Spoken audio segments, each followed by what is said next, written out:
Hello, and welcome back to Cynical Sermons. If you're a Christian, then I'm about to give you what may be some pretty audacious advice. I'm about to tell you how to be a better Christian. Yeah, I'm going there. I know I am an avowed atheist. I don't believe in any of your tenets. In fact, I am sometimes deeply annoyed by the actions of Christians around me in our government, in our schools, in our workplaces, in our social spaces. In case it's not already obvious, I create content for a channel that blatantly disavows the existence of your God and the sanctity of your cherished rituals. So I am, by any reasonable definition, not just your garden variety atheist, but very specifically, I'm a Christian apostate. So you may think that I have nothing useful or constructive to say to those who maintain their Christian faith. And you may be right, but you also maybe just possibly could be wrong. Now you may be thinking that I'm about to level some snarky, angry, combative advice on you. It's something like, get over yourself or stop believing or, there's no proof your Christianity is stupid. But that's not the case at all. I'm not here to denigrate your religion. Maybe in other videos, but not here, not today. And I wouldn't deconvert you even if that were somehow in my power, which obviously it is not. I have no problem with the idea that you draw sustenance from your faith. In fact, I support it. Really, I do. We all need to find and seek out those things that feed us. And if your faith feeds you, then by all means, indulge in it. But I see so many Christians doing the spiritual equivalent of chasing their tail. They start with a conclusion, usually a conclusion that was taught to them or foisted upon them by other Christians. And then they pain themselves to work backward from that conclusion. They ultimately work themselves into the most exquisite rhetorical knots. I can't list all such conclusions, at least not here in this video, but for some good examples, they would be the Bible is the inerrant word of God, or Christianity is right, so everything else must be wrong, or all evil and all suffering are somehow part of God's plan. I could go on, but the point is, that once you go down the rabbit hole of proving these things to be true, you quickly hit a quagmire of contradictions and spiritual conundrums. As you try to square each one of these, you devolve to a point where you're no longer worshiping. Instead, you're trying to play a role. You're filling a role of religious investigator or a spiritual warrior, some kind of faith militant, or as we often just call them on a more simple basis, apologists. So what am I getting at? What is my advice to you on this? Well, it's very simple. My advice for any Christian is simply to embrace the wonder. That may sound pretty strange coming from an atheist, but I mean it. Embrace the wonder. Perhaps the single most defining feature of all religions is that at their core, their central tenets can neither be proven nor disproven. I don't mean that as some kind of snarky retort against religion, although those tenets don't appeal to me in any way. I actually understand that this unprovability is not really a flaw. It's a feature. There's a certain reverence that arises when we ponder things that are far beyond our comprehension. I feel that kind of reverence when I think deeply about this strange world of the quantum realm, or the vastness of space itself, the age of the universe, the countless worlds that exist, even in our own galaxy, that I'll never see, I'll never even know of, and I certainly won't be able to see or experience them in any way in my lifetime. As a Christian, I assume you experience some of that same reverence when thinking about God, or prayer, or miracles, or heaven. And that's all fine. Really. It's just fine. In fact, it's much more than fine. It can be awe-inspiring. But one really great way to shit all over that reverence is to try to treat every wondrous and unprovable aspect of your faith as though it's a science experiment, one that must be dissected and proven in the physical world, one that must be perfectly consistent with itself, one that must be acknowledged and agreed upon even by those who don't share your faith at all, or one that must be firmly reflected around you in every aspect of the secular world.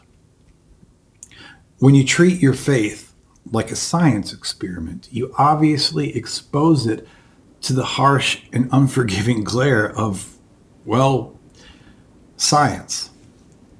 Before you know it, you're not worshiping, you're investigating, you're defending, you're cobbling together pieces of physical evidence in a never-ending attempt to make your faith consistent with the empirical world. More importantly, when you do this, it drains so much of your faith of its wonder. Perhaps more pointedly, when you go down these rabbit holes, it exposes severe cracks in your own faith. If your faith depends upon the idea that the entire Bible can't possibly contain a single contradiction, then your faith sucks. If your faith depends upon the idea that biblical history and world history must be one and the same, perfectly in sync, then that is really a weak faith indeed. If your faith depends upon being validated by local, state, or national laws, then your faith isn't even a faith. It's a system of control. If your faith depends upon deciphering any or all events around you as somehow being an answer to one or more of your prayers, then you probably have no faith at all. And if your faith depends upon attributing God's plan to every single tragedy, massacre, child cancer diagnosis, and all of the pain, suffering, and misery that occurs in the world, then you really can't even have faith, because you'll be trapped in an endless cycle of trying to read God's mind and justifying the most heinous atrocities.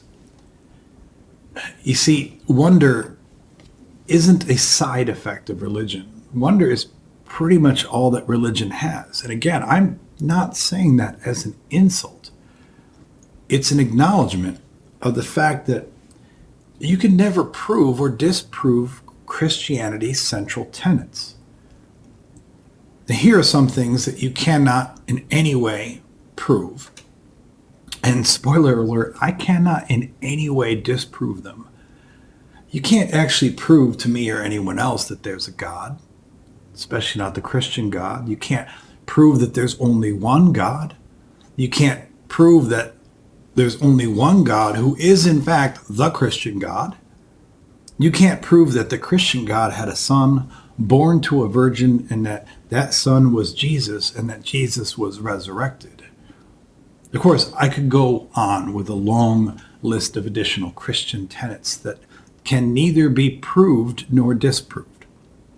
So anything that sucks you away from that wonder and down into the bowels of scientific proof with its empirical, academic, intellectual study pretty much misses the whole goddamn point of your faith in the first place. Now, if this sounds in any way high-minded or accusatory, please know that I'm not trying to preach down to you. I can demonstrate how wonder plays a personal and central role, even for me, as an atheist. I love my grandparents. They've always been a big part of my upbringing and all my life in general. Like any good grandson, I talk to them pretty frequently. Not every day, not even every week, but at odd times, I find myself engaged in conversation with them. It's also important for you to know that my grandparents are dead. They've been dead now for a good while. And no, this isn't some beatific moment where the grizzled atheist admits that he believes in heaven and wishes that he could somehow get right with God so he can meet them in the afterlife. No, they're gone. On a physical, metaphysical, supernatural, spiritual level, they're gone. And that's okay. But I still talk to them. I don't actually believe that they're looking down on me from heaven. I don't think that they hear me on any level because, quite frankly, I don't believe that they even exist anymore on any level. But still, I talk to them. I don't have visual or auditory hallucinations of them. I completely understand that these conversations I'm speaking of, they take place entirely up here. You could call it self-therapy. You could call it wish fulfillment. You could call it whatever you want. Hell, you could even call it insanity. But I know I'm far from the first person to hold conversations with his dead relatives. But here's the point of this anecdote. The value in these conversations has nothing to do with whether or not you believe them to be true. Has nothing to do with whether I could somehow prove that these conversations are real. And spoiler alert, they're not. And the value in these conversations has nothing to do with whether or not I can make you or anyone else acknowledge that they even exist. The value in these conversations is in their wonder. They have value to me and to me alone. If I went on the internet and tried to prove to you that I'm somehow talking to my actual dead grandparents, that would completely miss the whole damn point. And if I stopped having these conversations because I couldn't prove them empirically to some internet skeptic, well, that would just be kind of sad. Too many times I see Christians undermining their own faith and, quite frankly, making fools of themselves because they feel this constant need to validate their faith to others and even to themselves by stripping it of its wonder and turning it into a science experiment.